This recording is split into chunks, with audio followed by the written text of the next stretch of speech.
طریقے سے اگر تم کرو گے تمہارے لیے جائز نہیں ہے۔ اب مجھے بتا، بیٹا اگر غلط کرے تو باپ کو قبر میں فائدہ ملے گا؟ ملے گا کیا؟ میرے نبی تو یہاں تک کہتے ہیں لوگوں، جب باپ قبر میں جاتا ہے نا تو جمعرات یا پیر کے دن کبھی کبھی وہ اپنے مکان پہ بھی آ جاتا ہے۔ کیا بات ہوتا کیا ہے؟ آقا فرماتے ہیں بچہ خوش ہے وہ خوش ہو جاتا ہے، بچہ نمازی وہ نمازی دیکھ کر خوش ہو جاتا ہے، بچہ اچھے کاموں میں خوش ہو جاتا ہے۔ یا رسول اللہ مطلب کیا ہے؟ میرے نبی فرماتے ہیں، یاد رکھیں ایک صحابی رسول آئے تھے، عرض کرنے لگے اے میرے آقا میرے ماں باپ کا انتقال ہو گیا، جس طریقے سے میرے عمر بھائی کے بابا کا انتقال ہو گیا، اسی طریقے سے صحابی آئے اور عرض کرنے لگے اے میرے آقا میرے بابا کا انتقال ہو گیا۔ میرے نبی اٹھتے ہیں، اٹھنے کے بعد محترم حضرات صحابہ اکرام کے مجمع میں گئے۔ آقا مجمع میں جانے کے بعد کھڑے ہوتے ارشاد فرماتے ہیں اور میرے صحابی بتاؤ تو صحیح بات کیا ہے؟ عرض کرتے ہیں یا رسول اللہ یہ صحابی تم سے ملاقات کے لیے آیا ہے۔ میرے نبی بیان فرماتے ہیں اور میرے صحابی بتا کیسے آنا ہوا؟ عرض کرتے ہیں یا رسول اللہ میرے بابا کا انتقال ہو گیا ہے۔ آقا نے فرمایا تیری ماں کا؟ کہا ماں کا بھی انتقال ہو گیا ہے۔ میرے نبی سے جب کہا گیا تو نبی کونین نے ارشاد فرمایا تجھے کرنا کیا ہے؟ عرض کرتے ہیں یا رسول اللہ اسی لیے تو آیا ہوں تاکہ تم بتا دو مجھے کرنا کیا ہے، کیا زندگی کو ایسے ہی گزارتا جاؤ یا زندگی کو اچھے قدموں یا اچھی راہوں پر گزارتا جاؤ؟ میرے آقا بیان فرماتے ہیں اگر تیرے ماں باپ کی خصلتیں بری تھی اس کو ترک کر دے، اچھی تھی تو اس کو اپنا لے۔ تیری ماں اگر نمازی تھی نماز پڑھنے لگ، اگر تیرا بابا اچھے کاموں کو کرتا تھا اس کو کرنے لگ۔ یا رسول اللہ اس سے ہوگا کیا؟ تو نبی فرماتے ہیں اگر تو نے اپنے ماں باپ کے لیے ایسا عملوں کو کر لیا تو امید ہے اللہ تیرے کرنے کی برکت سے تیرے ماں باپ کی مغفرت فرما دے گا اور رب قدیر بخشش شدہ لوگوں کی وجہ سے مولا تیری بھی مغفرت فرما دے گا۔ نعرہ تکبیر، نعرہ رسالت، مفتی ذیشان صاحب قبلہ، نعرہ تکبیر، نعرہ رسالت۔ میرے بھائی مجھے کچھ کرنے کی ضرورت نہیں تھی، میں یہ نہیں کرا فلسفہ، میں منکر نہیں ہوں، کرو اللہ نے عطا کیا ہے، بہت اچھی بات ہے، بہت اچھا عمل ہے۔ میرے نبی کونین صلی اللہ علیہ وسلم حضرت معاذ ابن مالک کے دھورے گئے اور وہاں جانے کے بعد دعائے مغفرت کی۔ اس سے پتہ چلتا ہے دعائے مغفرت کرنا۔ کچھ لوگ کہتے ہیں صاحب حدیث شریف میں آیا کہ نبی کونین صلی اللہ علیہ وسلم نے یہاں تک فرمایا قبروں پر جانا صحابہ کو روکا، تو آپ نے حدیثیں نہیں پڑھی، قرآن شریف نہیں پڑھی، سورۃ برات نہیں پڑھی، آیت نمبر 83 سورۃ توبہ نہیں پڑھی۔ اللہ قرآن کریم میں کہتا ہے وَلَا تُصَلِّ عَلَىٰ أَحَدٍ مِّنْهُمْ مَاتَ أَبَدًا وَلَا تَقُمْ عَلَىٰ قَبْرِهِ۔ یہ ذکر نفاق والے لوگوں کا تھا، منافق اعتقادی کا۔ کیا اس کا تھا؟ مختصر سے وقت کے لیے محترم حضرات توجہ ادھر ہی رکھنا، خیر اللہ قبول فرمائے آپ کا بیٹھنا۔ یہاں کیا کہا میں نے؟ کیا کہا میں نے میرے عزیزوں؟ یہاں میرے نبی نے اس لیے منع فرمایا تھا کہ اس وقت میں جو صحابہ کے ماں باپ تھے وہ ایمان والے نہیں تھے، لیکن بعد میں جب زمانہ اسلام آیا، زمانہ تاریخی ختم ہو گئی، تو آقا نے پھر ارشاد فرمایا اب قبرستان جایا کرو۔ یا رسول اللہ ہوگا کیا؟ تو نبی فرماتے تمہارے دل ہے نا، اللہ تبارک و تعالیٰ کی بارگاہ میں جب گناہ کرتے ہو تو ایک سیاہ نقطہ لگا دیا جاتا ہے، نقطہ بڑھ جاتا ہے، پھر گناہ کرتے اور بڑھ جاتا ہے، پھر بڑھتا ہے، پھر بڑھتا ہے، ایک دن ایسا آتا ہے تمہارا دل سیاہ ہو جاتا ہے۔ اب اچھی باتوں کا اثر نہیں ہوتا، بری باتوں میں دل لگا کرتا ہے۔ اب تم اچھے عملوں کو کرنا بھی چاہو تم کر نہیں پاتے ہو، اچھے عملوں کو انسان ترک کر دیتا ہے۔ جب آقا نے کہا صحابہ کھڑے ہو گئے، عرض کرا یا رسول اللہ اگر ایسا ہو جا تو ہم کیا کریں؟ تو نبی کونین ارشاد فرماتے ہیں اگر تمہارے ساتھ ایسا ہو جا تو تم قبرستان چلا جایا کرو۔ جب تم قبرستان جاؤ گے تو اللہ قبروں کی برکت سے، وہاں جانے کی برکت سے تمہارے دلوں کو نور سے منور فرما دے گا۔ سبحان اللہ۔ یہاں تک پھر یہ حدیث بھی آئی محترم۔ میں کہہ رہا تھا کوئی ذاتی کرنے کی ضرورت نہیں، کوئی مبالغہ کرنے کی ضرورت نہیں ہے، چیزیں کرو جیسا حساب ایسا کرو۔ قرآن شریف پڑھنے لائق ہے، اور کچھ لوگوں نے تو قرآن مقدسہ کو صرف تیجے میں پڑھنا ہی سمجھ لیا کہ تیجے میں ہی فائدہ دیتا۔ نہیں، قرآن میں یہ نہیں کہہ رہا غم میں بھی پڑھو، قرآن کو خوشی میں بھی پڑھا کرو۔ میرے نبی تو یہاں تک کہتے ہیں لوگوں یہ قرآن ہے، قرآن ہمیشہ پڑھا کرو۔ اچھا کچھ لوگ یہاں یہ بھی کہہ دیا کرتے ہیں صاحب قرآن میں وہ کون سی صورت ہے جس سے فلاں کام ہو جائے گا؟ ارے میں کہتا ہوں پورا قرآن ہی لاجواب ہے۔ علامہ امام زرقانی کہتے ہیں لوگوں اگر کسی کو خبر نہیں تو قرآن کی چہل تھوڑی کم کر لیں، قرآن کی کوئی بھی آیت کریمہ کو پکڑ لیں اور کسی بھی جائز مقصد کے لیے پڑھ لیں، کوئی سی بھی آیت کو، سورہ فاتحہ سے لے کر سورہ ناس تک، یقیناً اگر پڑھو گے تو اللہ تمہارے عمل کو قبول فرما لے گا۔ سبحان اللہ۔ قرآن ہے کیوں؟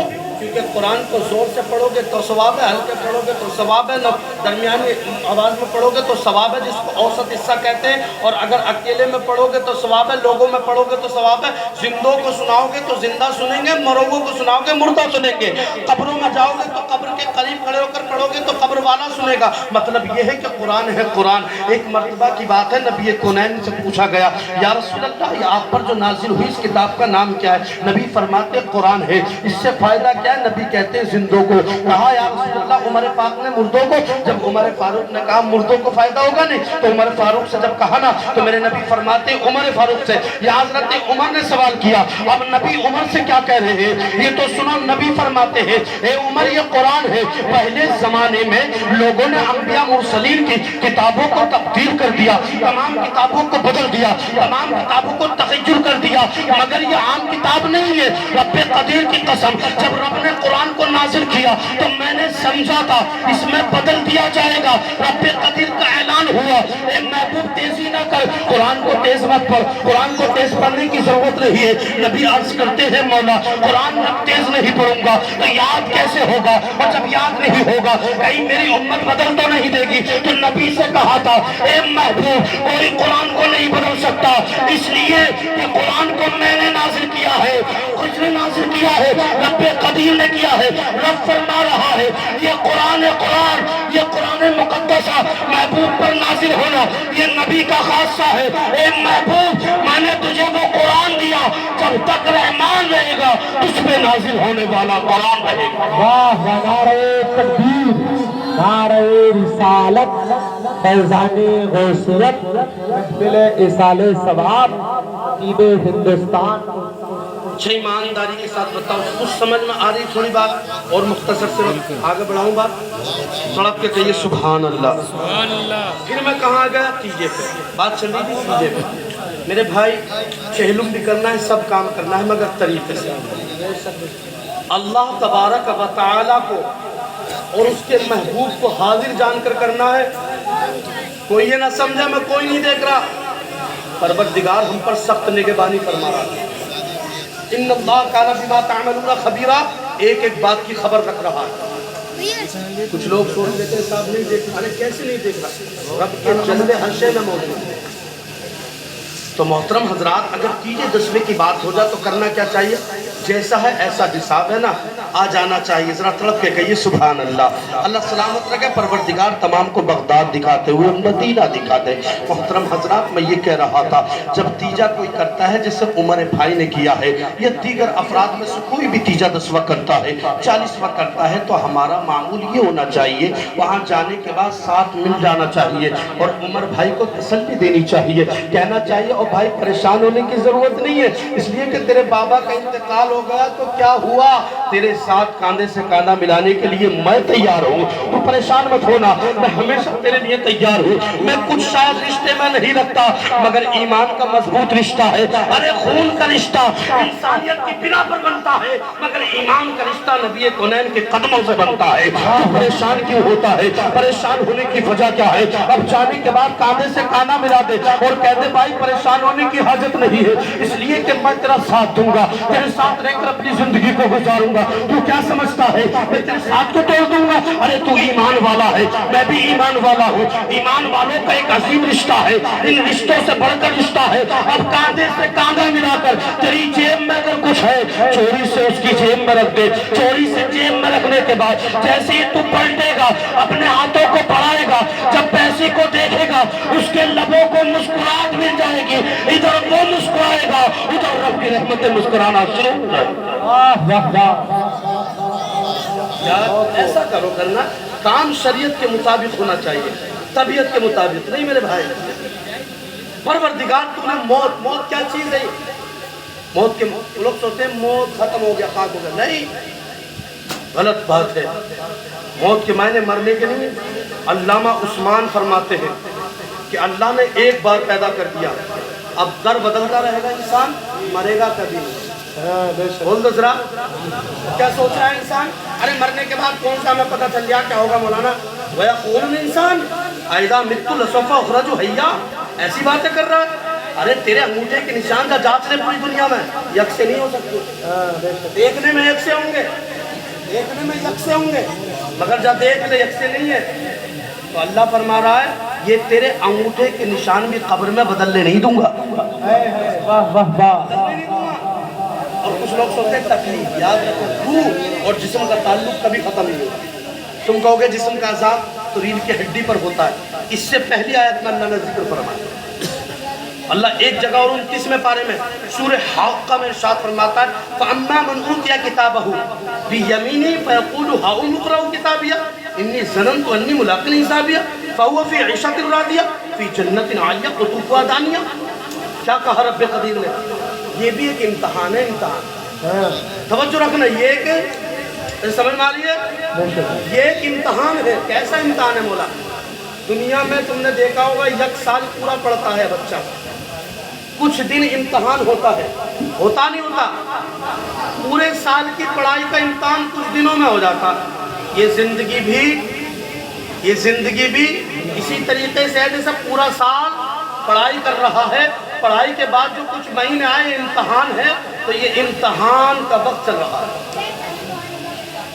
حضرت علی سے کسی نے سوال کر دیا علی دنیا کیا ہے؟ دنیا اور دو سجدوں کا مطلب کیا ہے؟ تو حضرت علی نے ایک مرتبہ کہا بھائی دو سجدوں کا مطلب یہ ہے کہ جو فرشتوں نے کہا تھا اس بنا پر 2 سجدے رکھے گئے. تو کہا کیا نام ہے اس کا؟ تو کہا ایک تعظیمی سجدہ رکھ لو، یا شکرانے کا رکھ لو، یا توحیدی بتا دیا. یعنی ایک توحیدی رکھ لو، ایک شکرانے کا رکھ لو. سمجھ میں چہل پہل کرو نہیں کرنا بالکل بھی. توجہ رکھو، کچھ دینا چاہتا ہوں، اہم پیغام دینا چاہتا ہوں. جب حضرت علی سے کہا تو حضرت علی کہتے ہیں پہلا سجدہ جو تم نے کیا نا، تو جا کر کیا کہا؟ سبحان ربی الاعلیٰ. مگر کہتے ہیں منہا خلقناکم وفیہا نعیدکم. کہتے ہیں لوگوں اس کا مطلب یہ پہلے سجدے کا کہ اسی سے زندہ کیا گیا ہوں، اسی میں ملا دیا جاؤں گا. توجہ رکھنا. پھر اٹھتا ہے اللہ اکبر کہہ کر، پھر سجدے میں جاتا ہے. تو دوسرے میں کیا کہتا ہے؟ یہی ہے نا، اس کا مطلب یہ ہے کہ اسی سے تو ملا دیا گیا، میں اللہ پھر مجھے اسی سے زندہ کر دے گا. کہا دونوں سجدوں کے درمیان میں ایک ساتھ تھی، ایک وقفہ تھا. کیا تھا؟ ایک ساتھ تھی. ہوتی ہے نہیں اللہ اکبر اللہ اکبر اللہ اکبر، یہ بیچ والے اللہ اکبر پر ایک لمحہ آدمی رکتا ہے، کچھ سیکنڈ. کہا یہی تیری زندگی ہے. کیا کہا ہے؟ یہ تیری اتنی سی زندگی کے لیے کچھ سال انسان جیتا. 60 سالوں زندگانی کم و بیش انسان جیتا ہے اور سوچتا ہے بڑی زندگی جیلا. یقین جان اس میں سونا بھی ہے، کھانا بھی ہے، پینا بھی ہے. مجھے بتا 60 سالہ زندگی کچھ کم و بیش اگر جی بھی لیا. اور میرے نبی تو یہاں تک کہتے ہیں جب بے حیا قوم ہو جائے گی نا تو اللہ ان کو 2 عذاب میں مسلط کرے گا. کتنے؟ 2 عذاب میں مسلط. یا رسول اللہ کون کون سے؟ کہا ایک تو جوانوں کی موت ہونے لگے گی. تو پتہ چلا تو 60 سال کی بھی کوئی گارنٹی نہیں. گارنٹی تو پہلے بھی نہیں تھی، اب تو اور زیادہ، کیونکہ نبی کا فرمان آخری فیصلہ. کیا کہہ دیا کہ ایک تو جوان موتیں ہونے لگیں گی جب بے حیائی عام ہو جائے گی. تو دوسری چیز یہ ہے یہ زمین ایسے امراض کو بنائے گی، ایسے مرضوں کو پیدا کرے گی کہ وہ لا علاج ہو جائیں گے، کوئی انسان اس کا علاج نہیں کر پائے گا. سمجھ رہے؟ یہ محترم حضرات، تو اللہ تبارک و تعالیٰ 29ویں پارے میں ذکر بیان فرما رہا ہے جس طریقے سے پاس ہونے کے بعد انسان خوشی سے مارک شیٹ لیتا ہے، سب میں گھومتا ہے میں پاس ہو گیا میں پاس ہو گیا. میدان محشر میں ٹھیک ایسے ہی معاملہ ہوگا. کیا ہوگا؟ اللہ فرمائے گا نامہ اعمال کو دائیں ہاتھ پر رکھ دے. لینے کے بعد خوش ہو جائے گا. رب کہے گا بیمینی فیقول ہاؤم اقرؤوا کتابیہ، کتاب دے دی گئی. انی ظننت انی ملاق حسابیہ، حساب دلا. فہو فی عیشۃ راضیہ فی جنت عالیہ، میں تجھ سے راضی ہوں تو جنتی ہوں. بندہ مومن کہے گا پروردگار میں تو پہلے سے ہی جانتا تھا تو کیسے چھوڑ دے گا؟ ارے دنیا میں ایک ماچس لینے کے لیے جاتا تھا تو 1 روپے کی ماچس کوئی فری میں نہیں دیتا تھا، پروردگار تو اپنی جنت مجھے بغیر عملوں کے کیسے دے دے گا؟ رب قدیر میں جانتا ہوں تو مجھ سے پوچھے گا، تو مجھ سے حساب لے گا، تو پروردگار مجھ سے ضرور پوچھے گا، اس وجہ سے میں خالی ہاتھ نہیں آیا۔ رب قدیر اپنے نامہ اعمال کی کتاب اپنے دائیں ہاتھ میں رکھ کے لایا ہوں۔ اے مولا جو تو نے کہا ہے میں نے تسلیم کیا، تو نے جو کہا تھا اس کو میں نے مان لیا تھا، اس کی ایسی تیاری کی جب میں قبر میں گیا تھا فرشتوں نے مجھ سے سوال کیا تھا، میں نے پوری زندگی دعائیں کی تھی پروردگار جب قبر میں جاؤں گا نا تو وہاں جانے کے بعد خالی ہاتھ نہ ہوں بلکہ کہوں وہاں جانے کے بعد یا رسول اللہ آنکھ عطا کیجئے اس میں ضیاء دیجئے، جلوہ قریب آ گیا تم پہ کرو وضو۔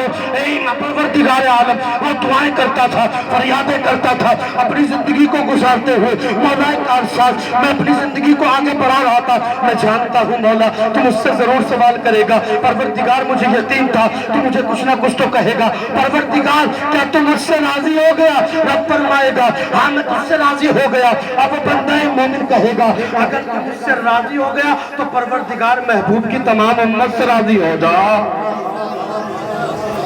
کیا ہو جا؟ تمام امت سے راضی ہو جا۔ مگر رب کیا کہہ رہا ہے؟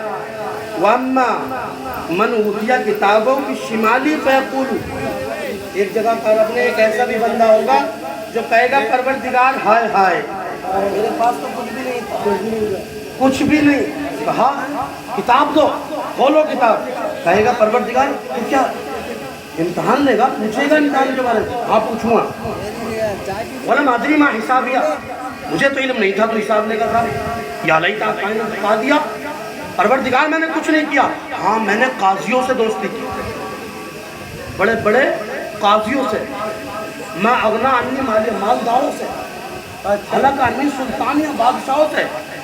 جب رب سنے گا کہے گا خضو پکڑ لو فغلو ثم الجحیم صلو ثم فی سلسلۃ ذرعها 70 ذراع، اللہ تبارک و تعالیٰ کہے گا جہنم کی زنجیروں میں باندھ کر اسے جہنم میں لے جاؤ۔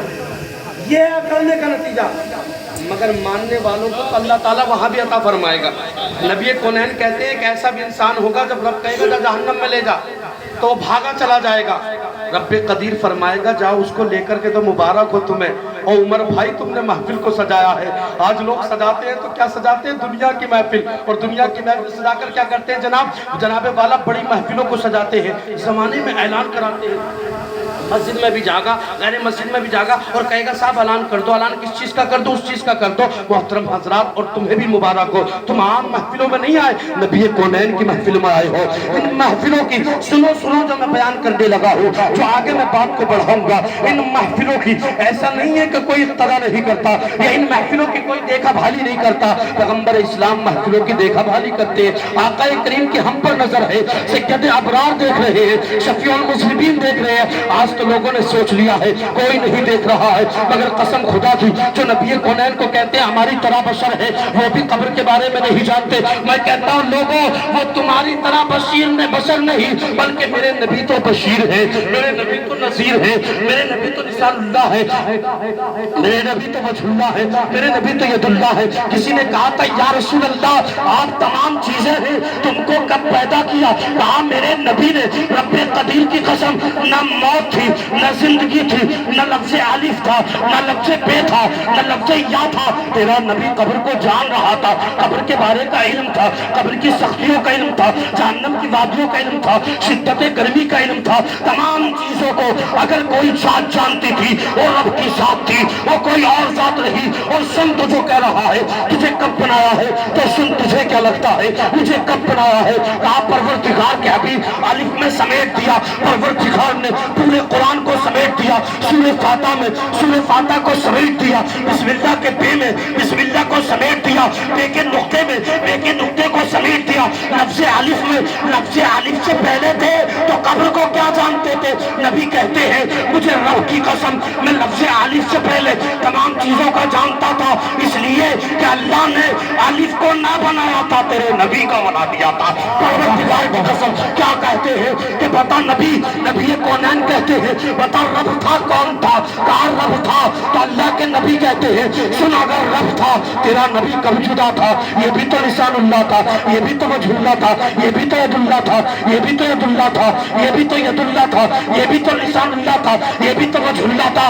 حق تو یہ ہے وہ لا الہ الا اللہ تھا، یہ محمد رسول اللہ تھا۔ نعرہ تکبیر، نعرہ رسالت، فیضان غوثیت، مفتی ذیشان صاحب قبلہ، نعرہ تکبیر، نعرہ رسالت۔ سمیٹنے میں بات چل رہی ہے، اب سمیٹنے کی طرف کیا کہا یا رسول اللہ قبر کو جانتے تھے پہلے سے؟ میرے نبی نے کہا ہاں جانتا تھا۔ تو کہا کسی نے یا رسول اللہ پھر موت کو بنایا کیوں ہے؟ موت کو پیدا ہی کیوں اے پروردگار؟ زندگی دی کیوں جب مار نہیں تھا تو؟ سوال تو صحیح ہے، کیا کہا؟ شاعر ملک ہندوستان صاحب علامہ مولانا نشاط رضا صاحب سے اگر کوئی سوال کر دے یا نقیب ہندوستان سے کوئی سوال کر دے بھائی یہ زندگی دی کیوں ہے رب نے جب مار نہیں ہے؟ وہ تو پروردگار تو جانتا ہی تھا۔ تو رب اعلان کر رہا ہے قرآن کریم الذی آتی الموت والحیات لیبلوکم ایکم احسن عملا۔ ارے میں نے موت اور زندگی کو اس لیے بنا دیا تاکہ غداروں کا اور وفاداروں کا پتہ چل جائے۔ کیا کہا؟ غداروں کا اور وفاداروں کا پتہ چل جائے۔ رب تو جانتا تھا، تو جانتا تھا، پھر پروردگار تجھے کیا ضرورت ہے؟ رب کہتا ہے میں تو جانتا تھا تو جان لے، اس لیے میں نے دنیا کو پروردگار دنیا کو بنا دیا۔ اب مجھے وجوہات روشنی بتا۔ رب قدیر تو نے دنیا کو وجود دیا، دنیا کو وجود دینے کے بعد اب مجھے خبر بھی ہو گئی زندگی اور موت، اور لفظ موت کو بتا رہا تھا۔ موت کہتے کسے؟ ایک جگہ سے دوسری جگہ منتقل ہونا، ایک جگہ سے دوسری جگہ جانا۔ مطلب یہ ہے لوگوں مرنا دو قسم پر مشتمل ہے۔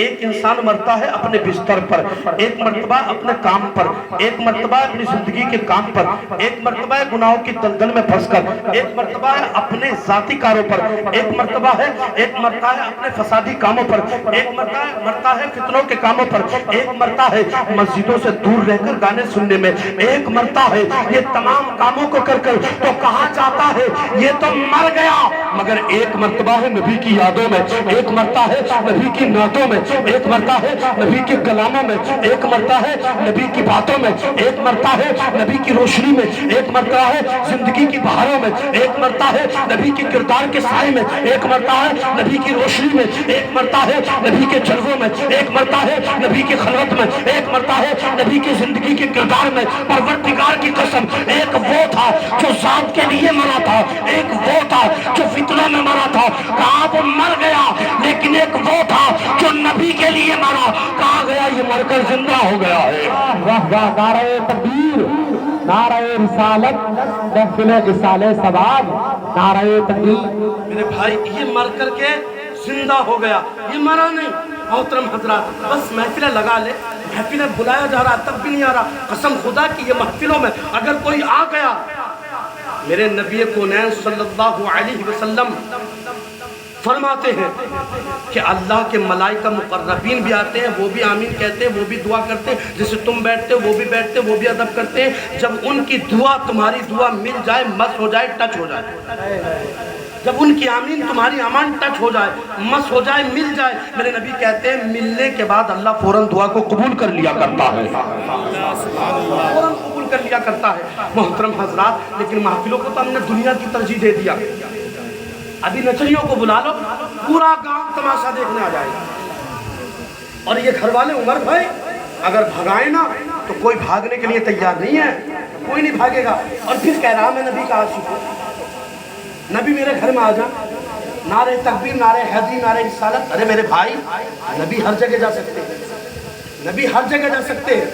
رب اور نبی میں ایک جملے کا فرق بتا دوں، رب وہ ہے جو بے ساختہ اور بغیر تدبیر کیے اس کے جلوے ہر کائنات میں موجود ہے، یہ رب ہے۔ نبی ہر جگہ ہے مگر جسمانی طور پر جائیں تو چاہیں تو جا سکتے ہیں، رب بغیر چاہے رہتا ہے، اتنا سا فرق ہے، سمجھ رہے بات؟ بغیر چاہے جو جائے وہ رب ہے، چاہ کر جو جائے نبی ہے۔ پتہ چلا نبی تیرے دل میں آ سکتے ہیں مگر دل تو تیرا گندا ہے، دل تو تیرا شرابی ہے، دل تو تیرا شراب نوشی میں ڈوبا ہوا ہے، دل تو تیرا اللہ کے رسول کی محفل میں بیٹھ کے سوچ رہا ہے کب بولے گا، کب بند ہوگا، کب مولانا اٹھے گا، میں اٹھوں گا۔ محترم حضرات مجھے بتا تو صحیح، دل تو اس لائق بنا تھا کہ پیغمبر اسلام آتے۔ قسم خدا کی پیغمبر اسلام ہر جگہ آ سکتے ہیں، مگر اپنے دل کو اس لائق بنا لے کہ پیغمبر اسلام آ سکے۔ اگر زندگی کو اس لیے گزار رہا ہے کہ میں اپنے کردار کے سائے میں، تو تیری زندگی مٹ جائے گی، تو مٹ جائے گا، تیرا نام لیوا کوئی نہیں ہوگا۔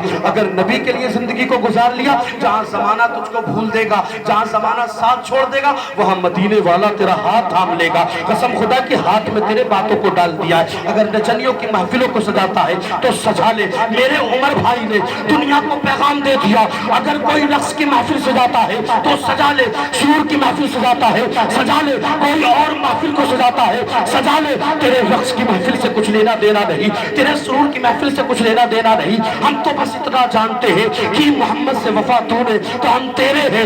یہ جہاں چیز ہے کیا، لوگ قلم تیرے ہیں۔ ارے ہماری زندگی میں تو نبی ہے، ہمارے کردار میں نبی ہے، ہمارے معیار میں نبی ہے، ہمارے افعال میں نبی ہے، ہمارے اخلاق میں نبی ہے۔ ہم تو نبی کے لیے زندگی گزار رہے ہیں۔ ہماری صبح مصطفیٰ کے نام سے ہوتی ہے، ہماری شام مصطفیٰ کے نام سے ہوتی ہے۔ ہماری زندگی کا مقصد نبی نبی ہے۔ کسی شاعر نے کہا تھا، ارے خوشی ملے مومن کو تو مدینہ یاد آتا ہے، غم ملے تو بھی مدینہ یاد آتا ہے، مسروریت میں مصطفیٰ کا مدینہ یاد آتا ہے۔ کسی شاعر نے کہا تھا، ارے زندگی کی طرف دے نہ موت کی طرف دے، جب چوٹ لگے دل پر تو مدینے کی طرف دے۔ واہ واہ واہ، نعرہ تکبیر، نعرہ رسالت، محفل اصال ثواب، نعرہ تکبیر۔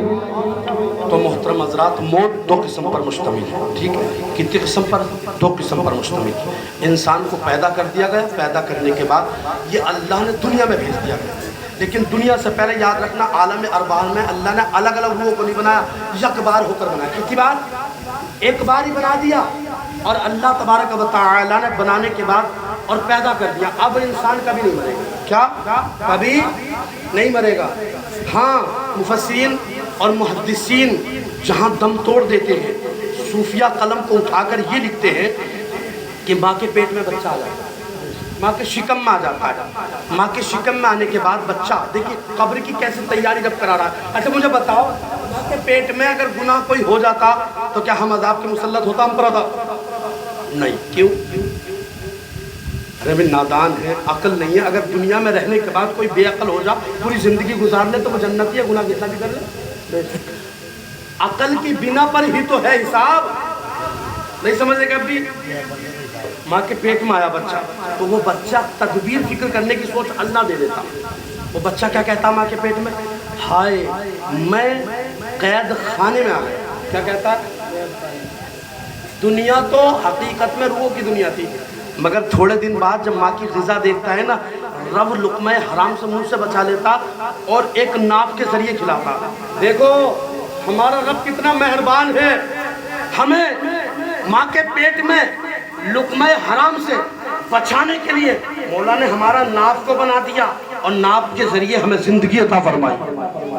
اور ہم جب دنیا میں آ گئے نا، پھر نہیں دیکھ رہے رزق حلال کیا رزق حرام کیا۔ کچھ لوگوں کا المیہ تو یہ بن چکا ہے کہ ہو پیسہ چاہے وہ صاحب جیسا، یہ خیال بنا دیے لوگوں نے، یہ ذہن بنا لیے ہیں۔ ایسا آ جائیں گے نبی تیرے ذہن میں، ایسا آ جائیں گے تیرے چہرے پر، ایسا آ جائیں گے اللہ اکبر تیرے دل میں۔ قسم خدا کی اپنی زندگی کو تو گزار رہا ہے ٹویٹر پر، فیس بک پر، نبی کے لیے گزار کر تو دیکھ۔ گھر میں ٹی وی رکھی ہے، اللہ اکبر سوچ رہا ہے نبی آ جائے۔ ارے میرے بھائی سوچ، اگر نبی آ بھی گئے تو میری خصلتیں دیکھ کر کیا نبی رک جائیں؟ ارے میرے گھر میں ٹی وی چل رہی ہو اور نبی آ جائیں تو بتا کیا ہوگا؟ زندگی کسی اور چیز کے لیے نہیں دی، اپنے مقاصد کے لیے نہیں دی، اپنے مفاد کے لیے نہیں دی۔ قرآن کا فرمان نہیں سنا؟ رب قدیر قرآن کریم میں کہتا ہے تمہیں پیدا اللہ نے بے مقصد نہیں کیا، اپنی عبادت کے لیے کیا۔ عبادت کے لیے سب چیز ترک کر دو، مگر انسان ترک کیا کر رہا ہے جانتے؟ ترک کیا کر رہا ہے؟ ترک کیا کر رہا ہے؟ صاحب مجھے کام ہے۔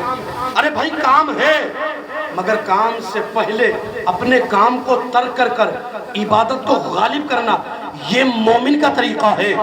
اور اپنی نمازوں کو ختم کر کے دیگر کام کو اس پر ترجیح دینا یہ منافقوں کا طریقہ ہے۔ محترم حضرات اب پتہ زندگی تیری یہ نہیں تھی کہ اپنے مطابق گزارے، زندگی تیری یہ نہیں تھی کہ اس بچے کو جیسے اللہ نے ماں کے پیٹ میں اس کی حفاظت کی ہے نا، بعد میں تو رزق حرام کی طرف جا رہا ہے، یہ تیری زندگی نہیں تھی۔ ایسے مصطفیٰ نہیں آئیں گے۔ میرے حضور میرے مرشد کہتے ہیں ارے زندگی یہ نہیں کسی کے لیے، زندگی ہے نبی کی، نبی کے لیے، کسی کے لیے نہیں ہے، زندگی تو نبی کے لیے ہے بھائی، نبی کے لیے گزار، مصطفیٰ کے لیے گزار، میرے آقا نے جو کردار دیا اس کردار کے لیے گزار، اپنے سلیقے کے مطابق مت گزار۔ نبی کونین نے جو کہا اس کو مان کر کے گزار۔ قسم خدا کی اگر نبی کی بات کو مان کر تو زندگی کو گزارتا، نبی کے کردار کو مان کر زندگی کو گزارتا، نبی کے افعال کو مان کر زندگی کو گزارتا، نبی کے چلنے کو دیکھنے کے بعد چلتا، نبی کونین صلی اللہ علیہ وسلم کی آنکھوں کو دیکھ کر انہیں بیان کرنے کی کوشش کرتا، نبی کا ذکر کرتا، نبی کے ذکر کو سنتا، نبی کی محفلوں میں بیٹھتا، آنے کے بعد شریعت مطالعہ پر چلتا، آقا کے کردار کے سائے میں اپنی زندگی کو گزارتا۔ جب ایسی زندگی تو گزار کر جاتا اب یہ نہ کہتا صاحب میری بیوی سے لڑائی ہو گئی، صاحب میری ماں سے لڑائی ہو گیا، صاحب فلاں سے لڑائی ہو گئی ہے۔ قسم خدا کی لڑائی نہیں ہوگی، پھر کسی سے فساد ہونے کی ضرورت نہیں ہے، پھر معاملات بہتر ہو جائیں گے، بیوی اور رشتہ اچھا ہو جائے گا، میاں بیوی کے رشتے میں حسن پیدا ہو جائے گا، ماں باپ کے رشتے میں حسن پیدا ہو جائے گا۔ آخر کار جب مرے گا تو مرنے کے بعد کی زندگی بہتر ہو جائے گی۔ زندگی تیرے اوپر ہے، چاہے اپنے مطابق گزار لے، لیکن ہاں میں یہ کہنا چاہوں گا بیوی کی بات سے بات یاد آئی ہے تو بات آگے بڑھا رہا ہوں۔ سنو پیارے، اگر کوئی کہتا ہے میری بیوی سے میرا فساد ہے، میرا اختلاف ہے، تو کوئی کہہ دے بھائی اختلاف ہوا کیوں ہے، فساد ہوا کیوں ہے، تو کہتا ہے بھائی مجھے کیا پتا، میری ماں نے میری بیوی کو دیکھا تھا، اللہ اکبر، چہرہ ہی تو دیکھا تھا، دل تھوڑی نہ دیکھا تھا۔ میں کہتا ہوں جو تو نہیں دیکھتا نا، اگر ایسا کوئی مرکہ آ جا، ایسا کوئی معاملہ آ جا تو اپنے چہرے پر تو داڑھی رکھ لے، جسے تو نہیں دیکھے گا اسے تیری داڑھی دیکھ لے گی۔ محترم حضرات کیا سمجھے آپ، زندگی اس لیے کہ فاحشہ ہوگی داڑھی والے کو منع کر دے گی، بد کردار ہوگی داڑھی والے کو منع کر دے گی، زانیہ ہوگی داڑھی والے کو منع کر دے گی۔ یہ ایک داڑھی ہے جو تجھے بچا رہی ہے، قبر کی تیاری کرا رہی ہے، یہ ایک داڑھی ہے جو دنیا کی دوری بنا رہی ہے، آخرت سے ملا رہی ہے، یہ داڑھی ہے دنیا کے فسادی کاموں کو ترک کر رہی ہے، تجھے اللہ کے قریب کر رہی ہے۔ اگر کنیز فاطمہ ہوگی وہ قبول کر لے گی، پھر تعویذ کی ضرورت نہیں پڑے گی، ادھر اس کے قدم آ جائیں گے، ادھر رب کی رحمت آ جائے گی۔ اللہ تبارک و تعالیٰ کی بارگاہ میں دعا ہے محترم حضرات میرے کہنے سننے میں کوئی غلطی ہو گئی ہو مولا قبول فرمائے۔ بچہ ماں کے پیٹ میں آیا، ماں کے پیٹ سے دنیا میں آیا، دنیا کو تھوڑا سا انہوں نے سمجھا کہ دنیا چھوٹی سی جگہ ہے، قید خانہ ہے، مگر لائٹ کو دیکھا، ہوا کو دیکھا، فضا کو دیکھا۔ علامہ صاحب کی توجہ چاہوں گا، نقیب صاحب کی، محترم حضرات لائٹ کو دیکھا، فضا کو دیکھا، تمام اشیاء کو دیکھا تو کہتا نہیں ماں کا پیٹ قید خانہ تھا، حقیقت میں زندگی دنیا کی ہے، سمجھ گئے؟ جب دنیا سے قبر میں جاتا تو کہتا ہے قبر میں قید خانے میں آ گیا، مگر مفسر فرماتے ہیں، صوفیہ فرماتے ہیں جب قبر میں جاتا ہے نا تو قبر میں جانے کے بعد کہتا ہوا نظر آتا ہے بھائی دنیا کی زندگی ہی قید خانہ تھی، حقیقت کی زندگی تو قبر ہی کی زندگی ہے۔ کیوں؟ کیونکہ قبر میں جاتا ہے، تاریکی ہے، فضا تاریکی ہے، بے شمار چیزیں ہیں، اندھیرا ہے، تمام چیزیں ہیں۔ میں کہتا ہوں ہاں اتنا سناٹا ہے مگر پیارے جس قبر میں محمد آ جائے نا اللہ اس قبر میں احد پہاڑ کے برابر روشنی عطا فرما دے۔ میرے امام کہتے ہیں مانا کہ قبر میں اندھیرا ہوگا، سامنے جو سرکار ہوں گے سویرا ہوگا، سامنے جو سرکار ہوں گے سویرا ہوگا۔ محترم حضرات جب قبر میں جا کر لائٹنگ دیکھتا ہے، ہوائیں دیکھتا ہے، فضائیں دیکھتا ہے، تجلیات انبیاء، تجلیات اولیاء کاملین کو دیکھتا ہے، یہ ہوائیں فضاؤں کو دیکھتا ہے تو کہتا ہے نہیں دنیا کی زندگی زندگی نہیں تھی، قید خانہ تھی، حقیقت کی زندگی یہ ہے کل نفس ذائقۃ الموت، الموت تحفۃ المؤمن لیس للمؤمن راحۃ دون الموت۔ اللہ مجھے بعدہ سب کو عمل کی توفیق عطا فرمائے، مجھ ناچیز علم سے کہنے میں کوئی خطا ہو گئی رب حقیقی معاف فرمائے، سب سے پہلے مجھے بعدہ سب کو عمل کی توفیق عطا فرمائے۔ اگر کوئی خطا ہو گئی ہے تو علماء اکرام کو شاہد کر کر توبہ کرتا ہوں، استغفر اللہ ربی من کل ذنب واتوب الیہ، لا الہ الا لا الہ الا اللہ وحدہ لا شریک لہ واشہد ان محمدا عبدہ ورسولہ۔ طریق مصطفیٰ کو چھوڑنا ہے وجہ بربادی، اسی سے قوم دنیا میں ہوئی بے اقتدار اپنی، ہمیں کرنی ہے شہنشاہ بتا کی رضا جوئی، وہ اپنے ہو گئے تو رحمت پروردگار اپنا۔ السلام علیکم۔ سبحان اللہ، ماشاءاللہ۔